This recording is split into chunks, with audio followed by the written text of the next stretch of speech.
South Lake Tahoe lakefront. You're choosing between a hotel and a condo. Seems simple, doesn't it? But that gorgeous hotel view could cost you over $70 extra per night in mandatory resort fees. So a condo is the obvious cheaper choice then? Not so fast. They have their own world of hidden costs. The difference is not just about a kitchen. It's about two completely different value propositions. We'll break down amenities, hidden fees, and investment potential to reveal the best Tahoe choice for you. Let's start with hotels. Their main sell is effortless vacationing like on-site restaurants and bars. You're paying for access, private beaches, pools, and hot tubs maintained for you. It's an all-in-one package. So hotels offer service. But what do you get with a condo? The answer is space and autonomy. Condos immediately offer more room, multiple bedrooms and a living area, ideal for families or groups. The most significant difference is the full kitchen. Preparing your own meals can dramatically cut vacation costs. Finally, staying in a condo gives you a taste of living like a resident, not just a tourist in a resort. Okay, hotels have service, condos have space. Now let's talk about what you really pay. This is where it gets complex. Let's revisit that hotel resort fee. Why does it even exist? It's a mandatory charge for amenities you might not use. Hotels use them to advertise a lower nightly rate, then add the fee back. This can add hundreds to a week-long stay. Condos don't have resort fees, but they have homeowner association dues. For renters, this is baked into the rate. These fees cover shared maintenance, from landscaping to snow removal. But what kind of amenities are we talking about? Let's look at some real examples in South Lake Tahoe to see how this plays out. First, how to beat the hotel resort fee. Remember our question about resort fees?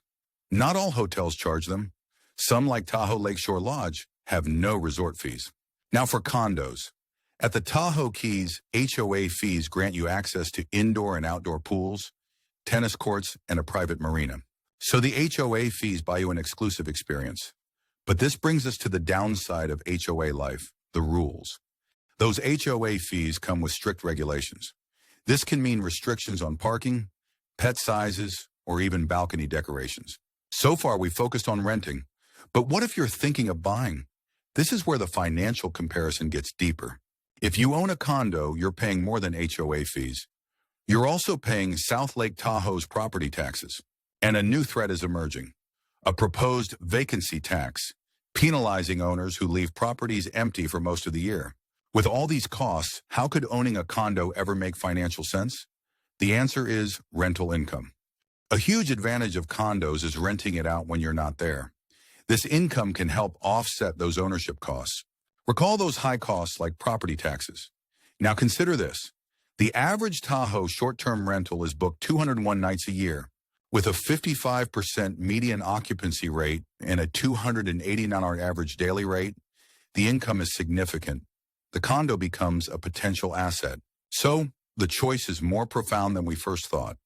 It's about paying for predictable service versus managing an investment. Let's bring it all together into a final decision matrix. How do you choose for your next trip? Choose a hotel if you prioritize convenience and on-site service.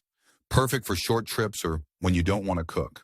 Choose a condo if you need more space, are with a group, or want to save money on dining.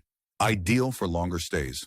The best choice depends on your trip's length, group size, and your tolerance for fees versus active management.